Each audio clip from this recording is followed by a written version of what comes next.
Hello everyone, today I'm going to show you the process of my most viral video that got me millions of views on TikTok and Instagram.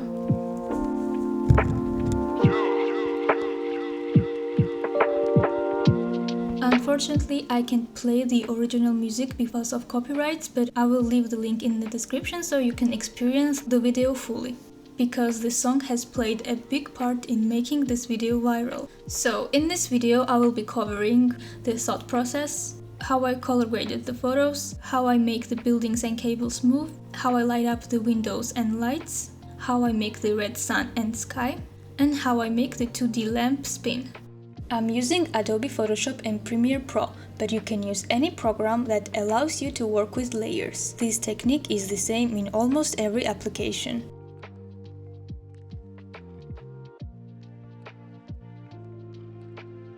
So let's start with the thought process. When I start working on a reel, sometimes I already have the material ready and then afterwards look for the song that might be fitting for this visual. But in this case, I heard the song and I was really inspired by it.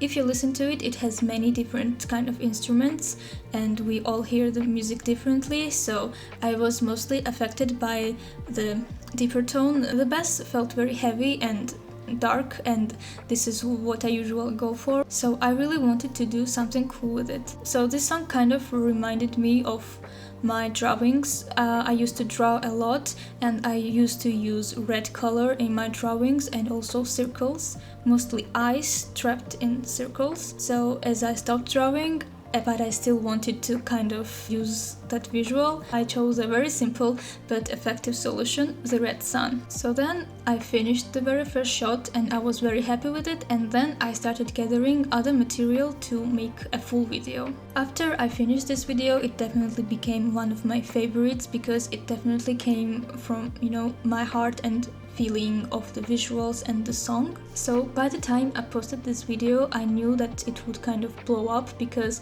the song was trending and these visuals I provided were kind of fresh and new by that time. So that's basically it for the thought process. I'm not really a storyteller. I usually love to make the visual pleasure.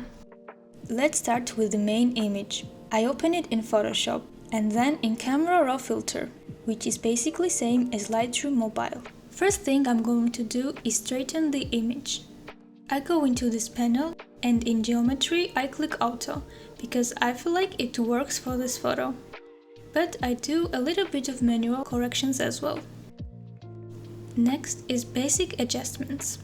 This is an evening shot, so it is already dark, but I want to make it even darker. There is nothing special about this, there are no rules, you just play with the sliders until you get the look that you like. As I want it to be darker, I lower exposure, shadows and blacks. As I want it to be contrasty and not flat, I add contrast and make the whites pop up more. Additionally, for sharper and textured look, I add a bit of texture, clarity, and sometimes the haze, as it helps increase the dark look and kind of helps the image to pop up more. Now the white balance. The image is already kind of blue enough, so I'm not going to change it, only the tint, as I'm going for a greener look, so less purple the better.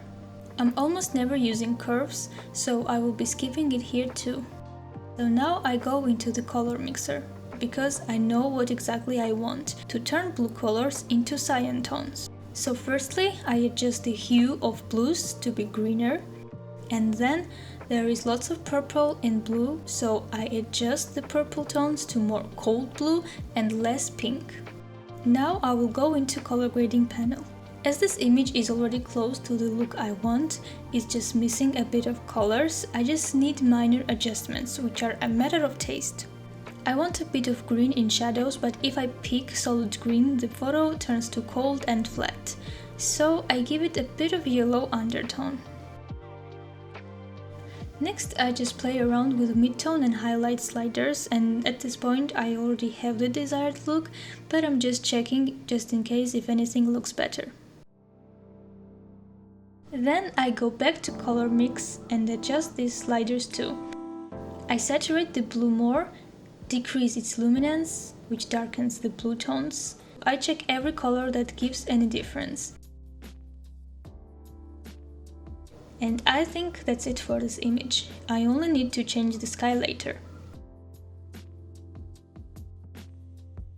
For this next image, it is very similar to previous one. In basic adjustments, I have only this difference. We have light bulbs here, so I decrease the highlights so the details are more visible.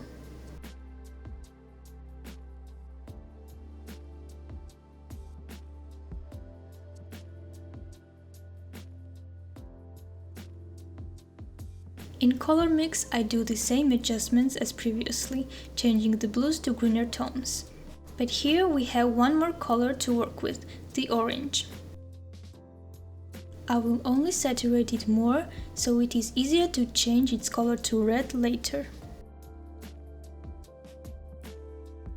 This image is a bit different colors, so I want to enhance the cyans. So this is how I usually get the cyan tones. I pull the sliders to cyan tones, always in between green and blue. The intensity is a matter of taste on each photo. After this, I think this image is also done. For this next image, the settings are almost the same, but I have decreased highlights as they were too bright and increased shadows, so there are more details to be seen. This photo was already quite blue and dark, so not much needed to be done here.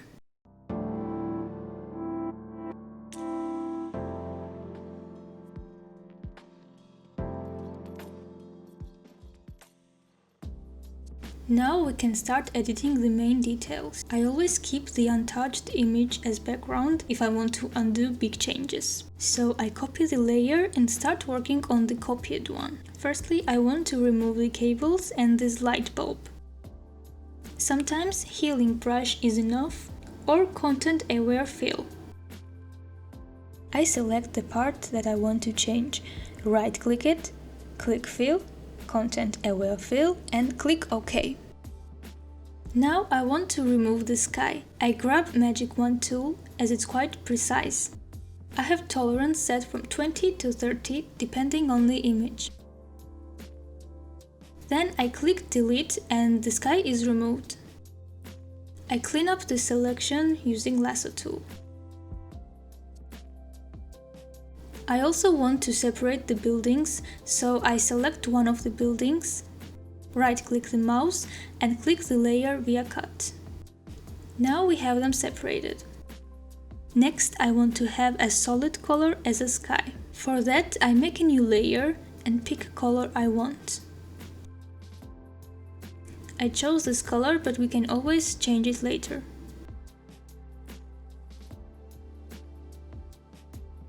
But now it's too flat. So I open this layer into Camera Raw filter. The original image has a bit of grain, so I add a bit of grain here too. To add some depth, I either use vignetting or masking.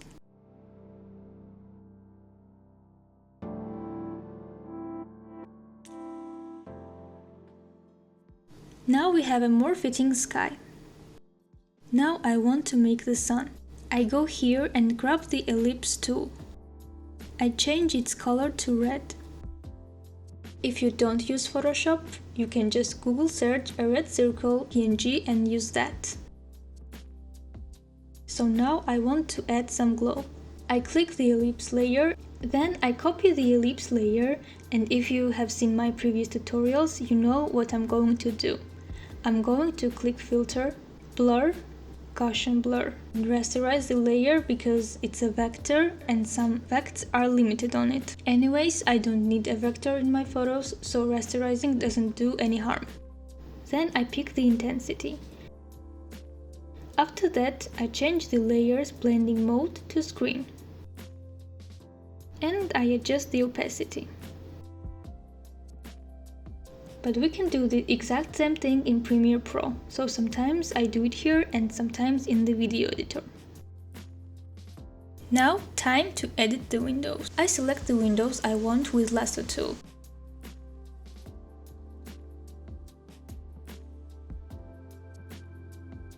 After selecting, I right-click the mouse and add bit of feather to smoothen the selection. Then I click Ctrl+J to copy the windows. There are many ways to light up the windows, but for this one I prefer to do this. I open window layer into camera raw filter. I increase exposure, highlights and whites. I go into white balance and push the temperature slider to yellow and tint slider to purple. Then I go to color grading panel and pull all the sliders to red color. Then I go back to basic adjustments to fix contrast and finally add noise reduction. After all that, it needs a little bit of adjustments so it's fully red and fits the image. I click Image, Adjustments, Hue Saturation and increase the saturation.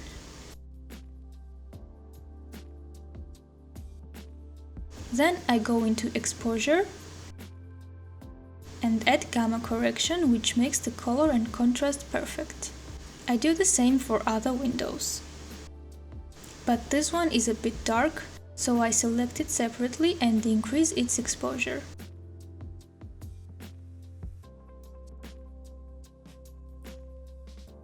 After raising exposure, we see selection mistakes, so I fix them with lasso tool.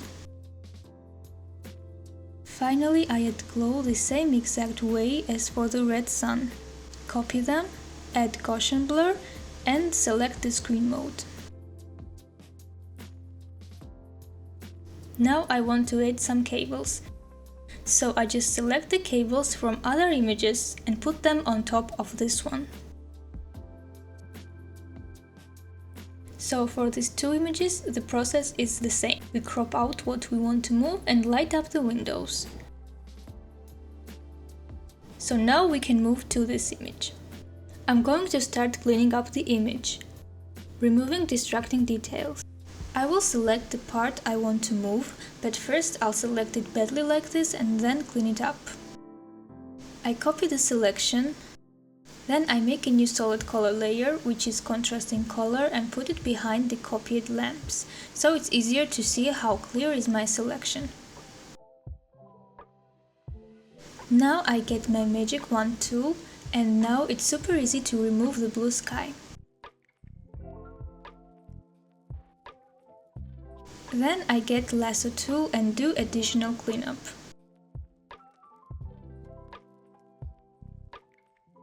I also use clone stamp tool to remove the cables from the lamp. The selection is done. Now I go back to the full image as I need to remove the lamps from there. I select the part I want to remove. Right-click it, click Fill, Content Area Fill and click OK. The lamps are removed, but I need to clean up the sky more. For that I use clone stamp tool. I also fix the shapes of cables.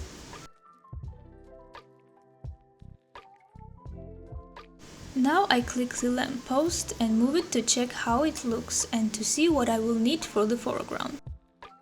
So as you see, I would need to select a few cables and top part of the pillar. So I do that. I select and copy them and put them on top so it's on the foreground. Then I fix my selection mistakes and our lamp is ready.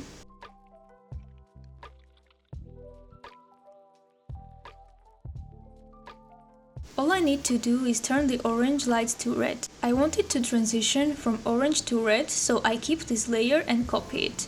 I change the color on the copied one. I go to Image, Adjustments, Hue Saturation and select reds and yellows and change their hues to red.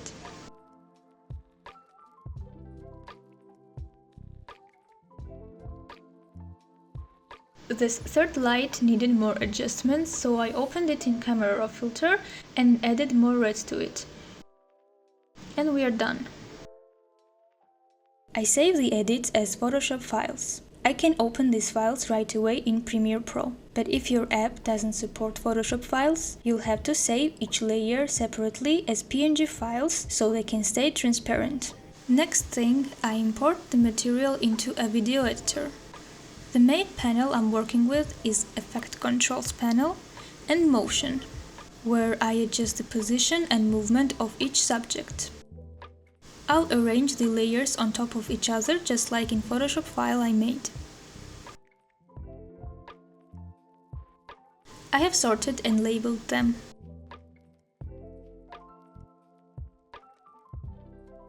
I have also imported the music, and I'll cut the duration of the photos to sync with music. I'm starting with the movement of the buildings. I want to move them apart with slight rotation. So I click the position and rotation. These are my starting positions, so I'm not going to change it as I like their layout. Then I go to the end and change the position of building number 1. I move it to the left and rotate it a bit. I like it, so now I do the same with the right building. I move it to the right and rotate it.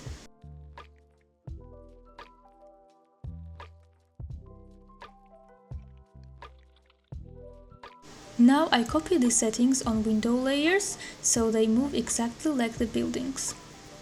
I copy the left building settings on left windows and right building settings on right windows. Now I have composition ready. I will now do the position keyframes on the red sun. I want the sun to end up in a position it already is, so I click the position, so now it's a keyframe and it will end up here. I also want to use the scale keyframe, and now I'm choosing starting position and scale. I made it a bit smaller so it grows as it goes up.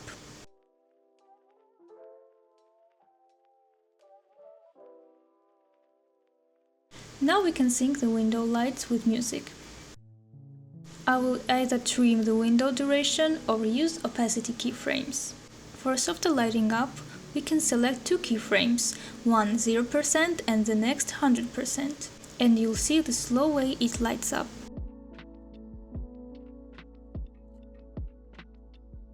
If I want it to light up to 100 right away, I select the keyframes, click the right button and choose the hold option.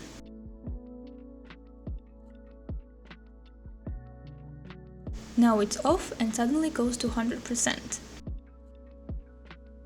I do this on other windows as well. The main part is done, now I have to add some cables on foreground. I use the position and rotation keyframes on the cables as well. I can also multiply it by copying and make different position settings so they all move differently. And this is how it looks. Now it's time for the glow effect. Remember when I said we can do the glowing effect in a video editor? So the process here is the same. We copy the layer we want to add glow to. We go to Effects and search for Gaussian Blur. We apply this effect on the copied layer. Doing this gives us option to keyframe the intensity and size of the blur. So that's why it's better to add this effect in a video editor, so it can kind of flicker and change size. Then we can select the blending mode to screen and adjust opacity to our liking. In order to add Gaussian blur to all these windows easily and not have way too many layers in the sequence, I copy the windows and nest them. Nesting kind of brings together these windows in a sequence of its own. I put the nested windows on top of the composition and add blur and select screen mode.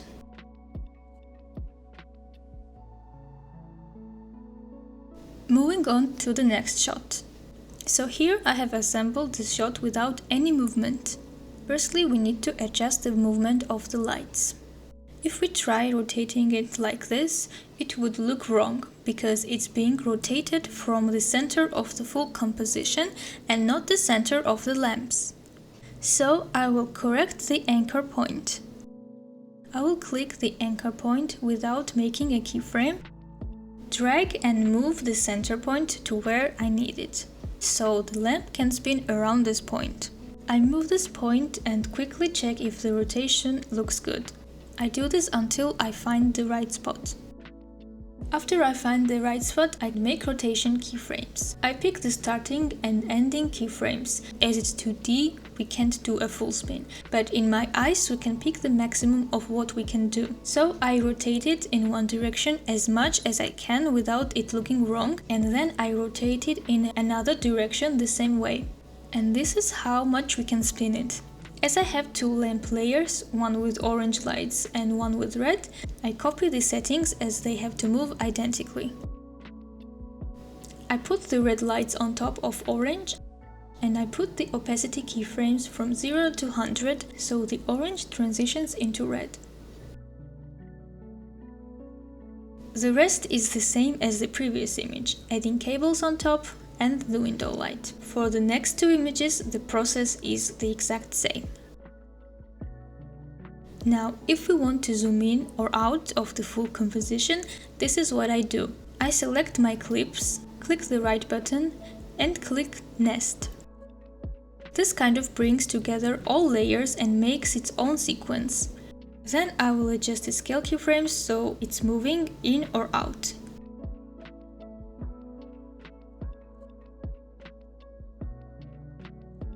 If you want to adjust something in this composition, you can double click it, and now here you have all your layers. And if you don't want to nest them, you can select and bring them back to the original sequence. So now we are done here, and this is how it looks.